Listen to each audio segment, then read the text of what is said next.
నాకు అర్థం కావట్లేదు. తిరిగామన్నా కూడా మాటలు రావట్లేదు. ఎందుకంటే నిన్ను చూస్తుంటేనే అసహ్యంగా ఉంది.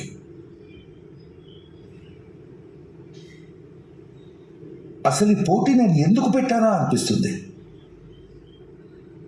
దీపకి కాంపిటీషన్గా నువ్వు నిలబడగానే ఓటింగ్ పద్ధతిని రద్దు చేసి ఏకగ్రీవంగా దీపని సీఈఓ చేస్తే అయిపోయేది. ఈ రోజు నుంచి నా కుటుంబం అంటే నా వాళ్లే ఉంటారు, అందులో నువ్వు ఉండవు.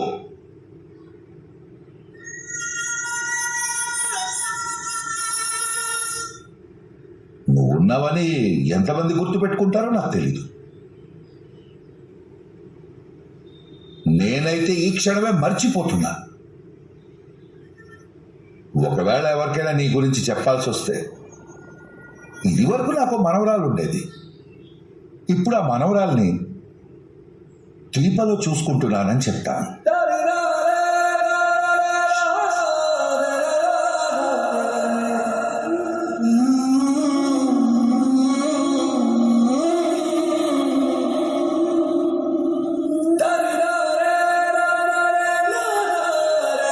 ప్రతి తప్పుకి ఒక క్షమాపణ ఉంటుంది కదండి.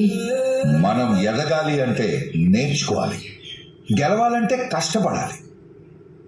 కానీ జ్యోత్స్న చదివిన పాఠాలు వేరేగా ఉన్నాయి.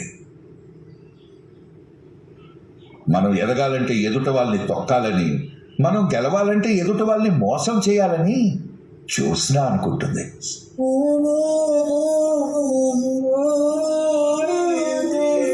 ఇలాంటి వాళ్ళని క్షమించడం అంటే, క్షమించడం అనే పదానికి అర్థం లేకుండా పోతుంది. అర్థవంతమైన పదాల్ని అర్థం లేని మనుషుల కోసం వాడడం కంటే అలాంటి మనుషులని మనుషుల జాబితా నుంచి తీసేయడమే మేలు.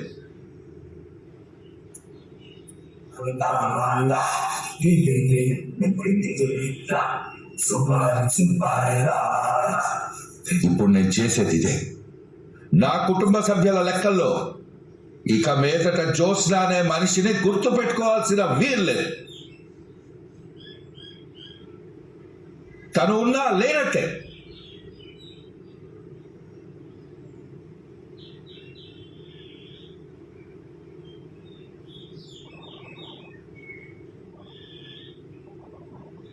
సూరజ్, ఏం జరిగిందో అందరికీ తెలిసేలా చేసినందుకు నా తరఫు నుంచి నీకు థ్యాంక్స్ చెప్తున్నా.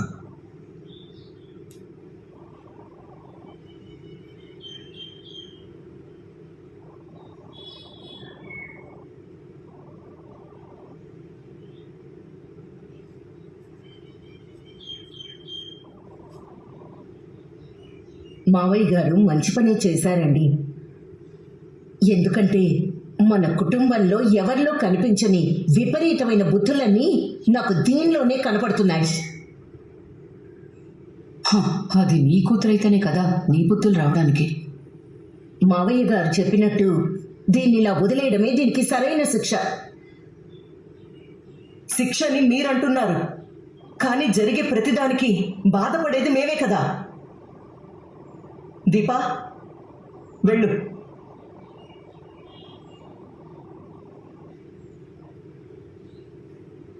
బ్రదర్, నువ్వు ఇంటికి వెళ్ళు, మనం తర్వాత మాట్లాడుకుందాం. అలాగే బ్రదర్.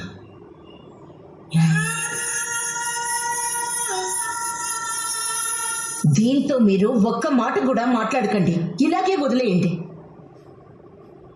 అత్తయ్య గారు, మీరు కూడా మాట్లాడకండి. పదండి.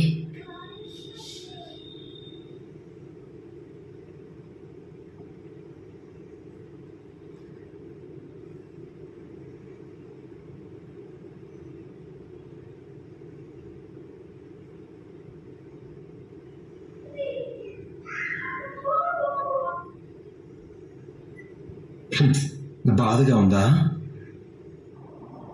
మనసుని ఎవరో మెలిపెడుతున్నట్టు అనిపిస్తుందా? ఒంటికి తగిలిన గాయం కంటే మనసుకు తగిలిన గాయమే ఎక్కువ బాధ పెడుతూ ఉంటుంది madam.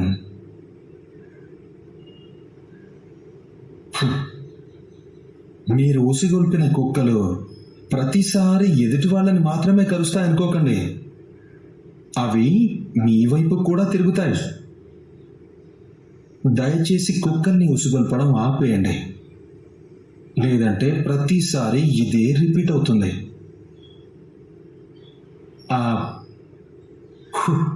Have a nice day madam. Good bye.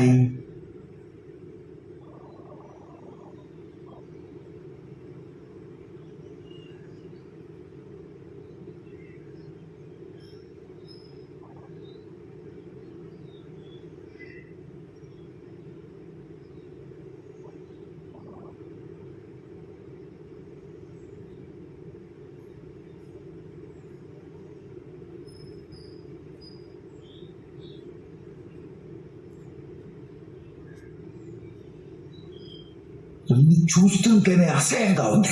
ఈ రోజు నుంచి నా కుటుంబం అంటే నా వాళ్లే ఉంటారు. అందులో నువ్వు ఉండవు నా కుటుంబ సభ్యుల లెక్కల్లో.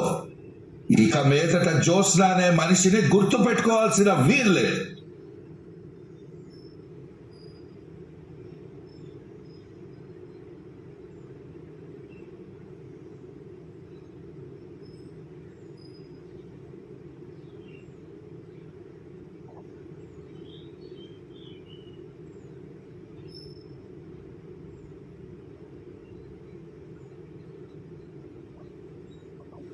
ఏంట్రా, కోపం రావట్లేదా? తిరిగి కొట్టాలనిపించట్లేదా? తిరిగి కొడితేనే కదా నువ్వు ఇక్కడికి వచ్చి నిలబడ్డావు. నీ దెబ్బ తిరిగిపోయిందిరా. నిన్నెక్కడో అర్ధరాత్రి రోడ్డు మీద కొట్టిస్తే నువ్వు పట్టపగలు నా ఇంట్లోనే నా వాళ్ళ ముందే నన్నెందుకు పనికిరాని మనిషిగా నిలబెట్టా. హ్యాట్స్ ఆఫ్ రా. నీ బ్రెయిన్కి నీ గట్స్కి హ్యాట్స్ ఆఫ్ రా. ఇంకా ఏంటి ఇంకా? కొట్టి పొగుడుతుందేంటి? దీనికేమైనా మర్చిపోయింది అనుకుంటున్నావా?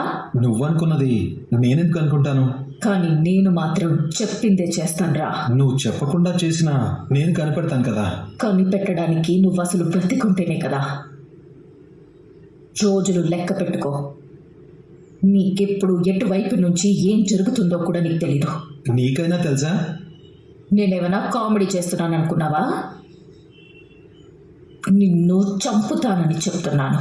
అది నీ ఇష్టం, దానికి నేనెందుకు కంగారు పడతాను? నేను చంపేది నిన్నేరా.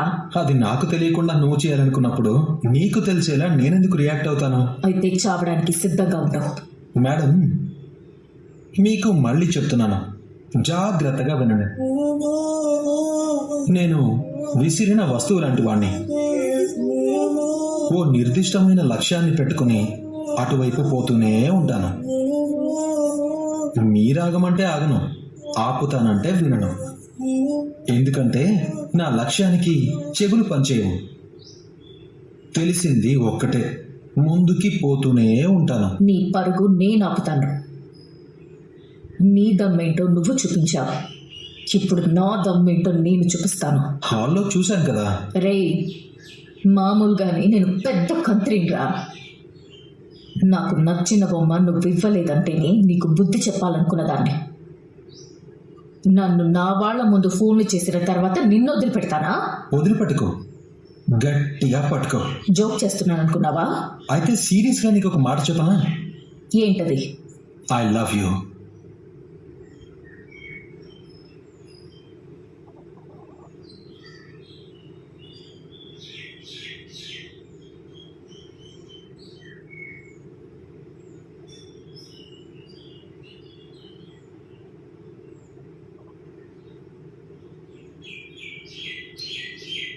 ఏంట్రా అన్నా?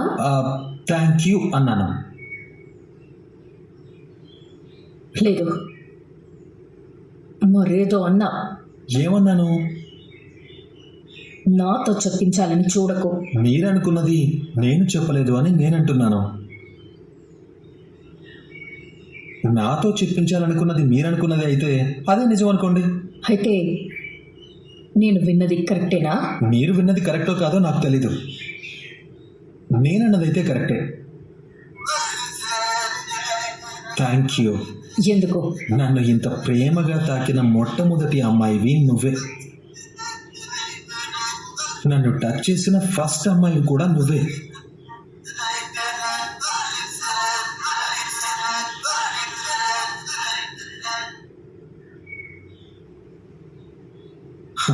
అందుకే థ్యాంక్స్ చెప్తున్నాను. Once again thank you Jyotsna.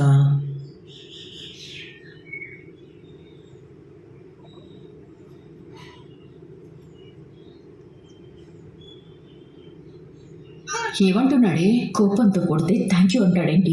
తేడాగాళ్ళు అందరూ నీకే తగులుతున్నారే. ఆ కార్తీక్ గాడేమో మాయలోడు, వీడేమో మాంత్రికుడు. ఇద్దరూ నీకే తగిలారు. కార్తీక్ గాడైతే మాటలతో చెప్పి వదిలేస్తాడు, కానీ వీడు నిన్ను ఉతికి దండెం మీద ఆరేసేలా ఉన్నాడు. అంతవరకు వీడుంటేనే కదా.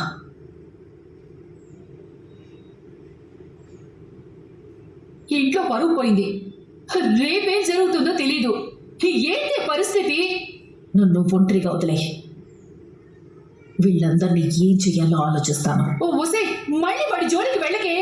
ఏం చెయ్యాలో నేను ఇంకా డిసైడ్ అవ్వలేదు రాని. అందరూ నన్ను వదిలేశారు కదా. పోయి నువ్వు వాళ్ళతో కలిసిపో. నేనేం చెయ్యాలో నాకు తెలుసు. జ్యోత్స్న, అది కాదు, నేను చెప్పేది వినవే. ఒసే, అయ్యో,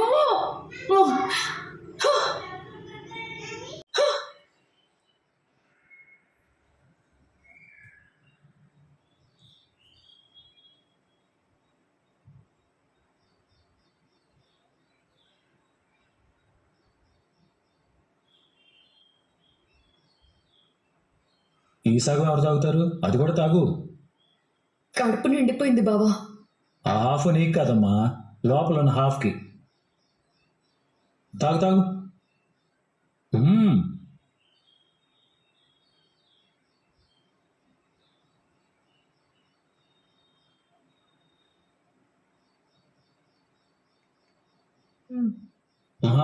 తాగు.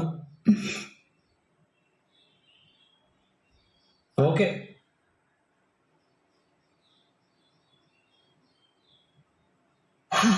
బావా, మా అమ్మన్న మాట ఒక్కసారి చెప్పవా? ఇప్పటికి 36 సార్లు చెప్పాను.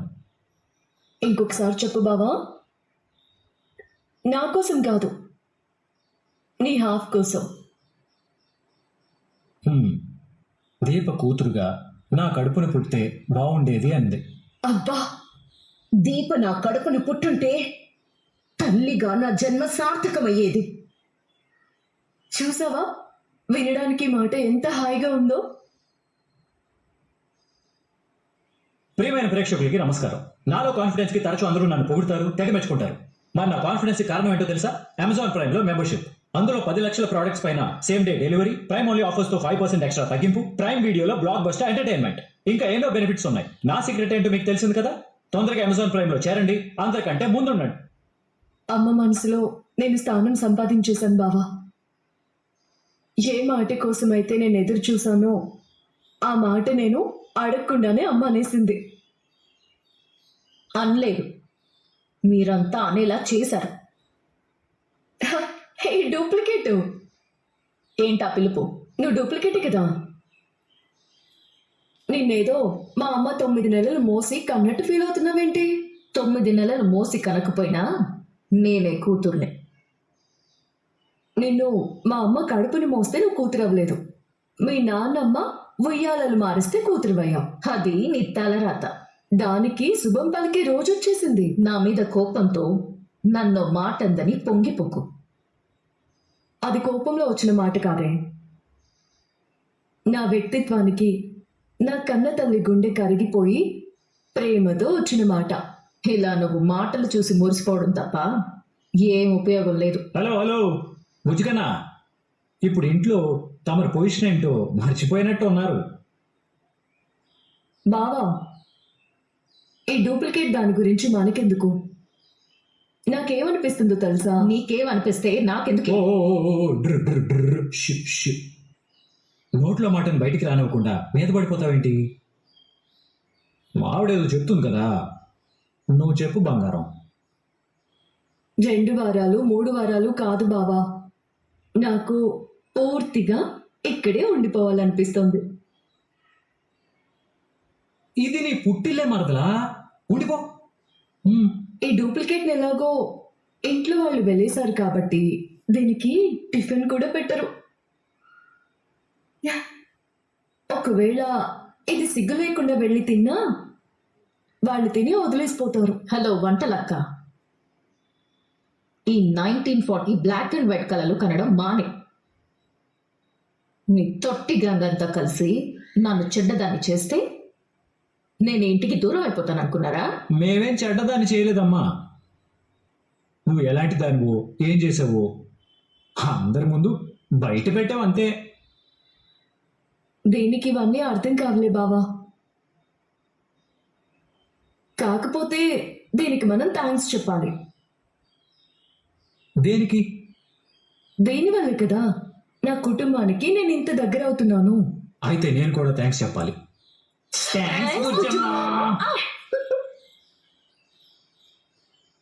హా! ఇది బొగ్గు అనుకున్నారా, బూర అనుకున్నారా? ఎలా పడితే అలా గిలేస్తున్నారు. బొగ్గే అనుకున్నాం భుజమా. బా, ఏంటి మరదలా? దీని మొహంలో పెళ్లికళ్ళ కొట్టొచ్చినట్టు కనిపించట్లేదు. మంచి సంబంధం చూసి పెళ్లి ముహూర్తం పెడితే బాజా భజంత్రీలు మోగాల్సిందే. అంతవరకు కూడా ఇది ఆగేలా లేదు బాబా. ఈలోగా ఏదో ఒక తింగర పని చేసి నేనే అసలు కూతుర్నని ఇదే బయట పెట్టేసేలా ఉంది. మరి అంత మురిసిపోకు. నీకు టైం దగ్గర పడిందే. ఈలోపు ఎన్ని గంతులు వేస్తావో వెయ్యి. నువ్వు వేసే ప్రతి గంతు మమ్మల్ని గెలుపుకి దగ్గర చేసేదే. మాకిన్ని మంచి అవకాశాలు ఇస్తున్నావు కాబట్టి నీ పెళ్లి చేసి నీ రుణం తీర్చుకుంటాం. ఉంటాను బుజ్జమ్మ. వెళ్ళి హాయిగా పడుకో.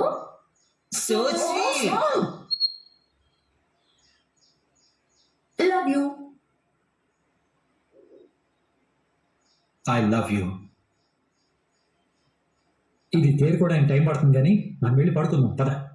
సరే బావా. మా అమ్మ నా కూతురు నా కోసం ఎదురు చూస్తూ ఉంటారు. పద బావా.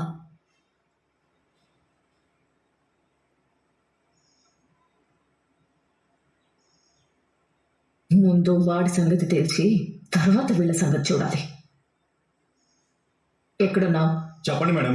మొన్న ఒకటి చెయ్యి విరగొట్టారు కదా, ఈసారి వాడిని లేపేయమంటారా మేడం? నువ్వేం చేస్తావో నాకు తెలీదురా. వాడు మళ్ళీ నా కంటికి కనిపించకూడదు. అలాగే మేడం. ఇక వాడి సంగతి మర్చిపోండి. ఇప్పుడు ఇంట్లో వాళ్ళకి ఎలా దగ్గర అవ్వాలో ఏంటో. దీప కూడా ఇక్కడే ఉండిపోయేలా ఉంది. పరిస్థితులన్నీ నా కంట్రోల్లోకి రావాలంటే దీప ఇక్కడ ఉండకూడదు. ఉండకూడదు అంటే ఇప్పుడు నేనేం చెయ్యాలి?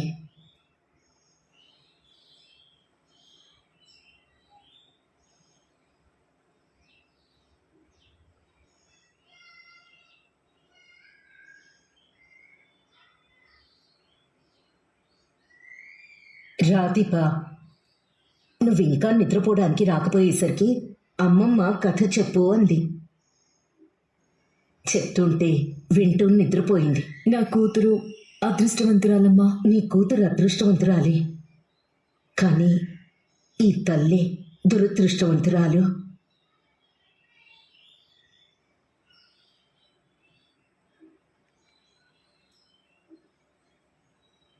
నువ్వెలా దురదృష్టవంతురాలు అవుతావమ్మా? మంచి భర్త, తండ్రిలా చూసుకునే మామగారు, బంగారం లాంటి కుటుంబం. ఇంతకంటే ఏం కావాలి?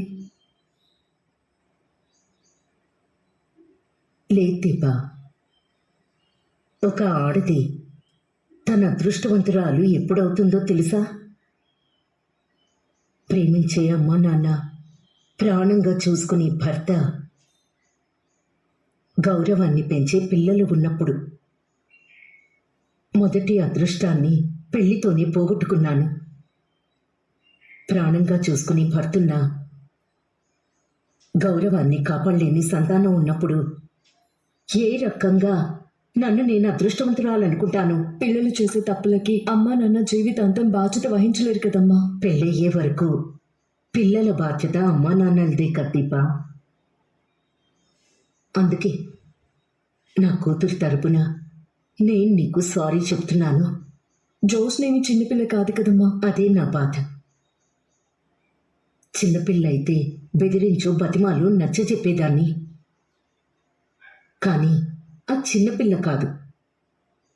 చెప్పినప్పుడు వింటుంది, మళ్ళీ మామూలే. దాని చేతలు ఎంత బాధ పెట్టాలో అంత బాధ పెడుతున్నాయి. మీరు ఇవన్నీ మనసులో పెట్టుకొని ఆరోగ్యం పాడు చేసుకోకండి. పిల్లలు సరిగ్గా లేకపోతే కన్న తల్లి ప్రశాంతంగా ఎలా ఉండగలదు? కన్న తల్లి లేకపోయినా నువ్వెంత పద్ధతిగా ఉన్నావో చూడు. అదే నీ